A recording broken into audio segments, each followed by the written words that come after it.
Hello and welcome back to Shut Up and Work. So this pose right here, this position is the way our ancestors used to rest. There's no sitting in chairs. Maybe they sat on a rock or something, but the position was always this. This was also a childbirthing. It's also still to this day in certain births is a childbirthing position. It is a natural position that is good for your hips, back, especially your lower back, all your joints that are vital to your movement, your sacral, root, and solar plexus. Now, if you add some weights, make sure you're resting on your heels or that your weight is evenly distributed on throughout your feet. So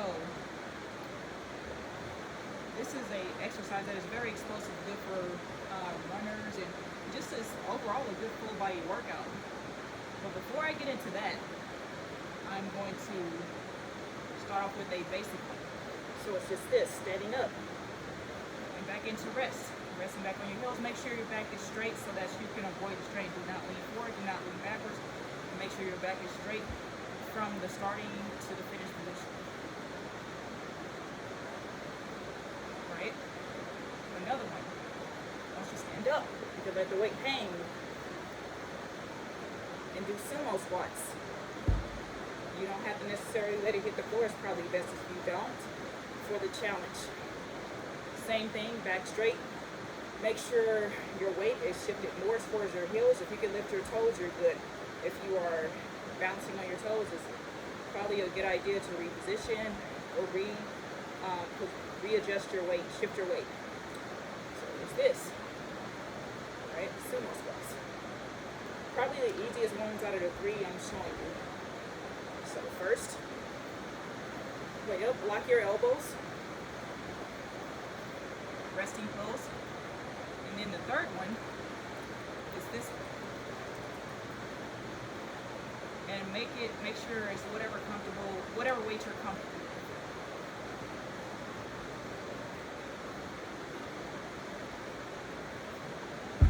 And that goes back to also the rate of which you stand up. Make sure you don't stand up too fast. Stand up depending on basically feel. You know your body. Or at least you should. That should be something, it says know thyself, right? So know your body, know when to listen to it. Otherwise, an exercise like this is a advanced one. So you can end up passing out or injuring yourself very badly. Possibly even resorting in not being alive anymore. Get checked out of the census. So, yeah, that's one. And kettlebell swings. This is like hinge work. So basically, it's what I'm gonna call it hinge work. Anything that involves the bending of the hips, bending at the waist, basically. So you can go from a sumo squat to this, and prepare yourself for a kettlebell swing. There's the neutral kettlebell swing, regular, right? So you bend your knees here, let the weight hang, and use the momentum of the weight to swing back up. I'm going to show you what that looks like. Right? Bend at the waist and the knees, right? And yeah, it's also good for your shoulders and traps, and as well as your shoulder blades and your back, and some of your lats as well. Overall, it's just a good workout. And then there's overhead. Now, when it's overhead, you got to make sure you don't try to hold the weight there. You can, if you have that kind of strength. I would suggest the rotator cuff exercises, which they're tedious, but they are effective. Seeing as there are only 3 muscles that hold your shoulder in place, 3 small muscles, it is imperative that you do those exercises before lifting anything heavy, especially when it comes to over the head workouts. So the overhead kettlebell swing is like so. Let it fall.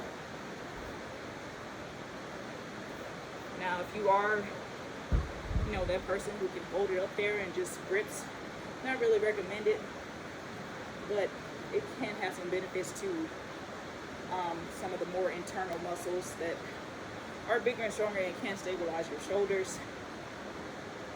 But for now, that's really all I have. Yeah, work on these, work from the sitting position. So to do a review, sitting pose, resting pose, that you know, you should probably get back to, right?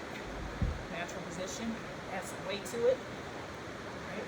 To help you ground yourself a little more and sink more into that seated pose and get more flexibility in that area. And like, watch the difference. Like, this helped a lot with my lower back injury when I was from my deadlifts. I did it wrong. Okay, so there's this, right? And then there's a sumo squat, right?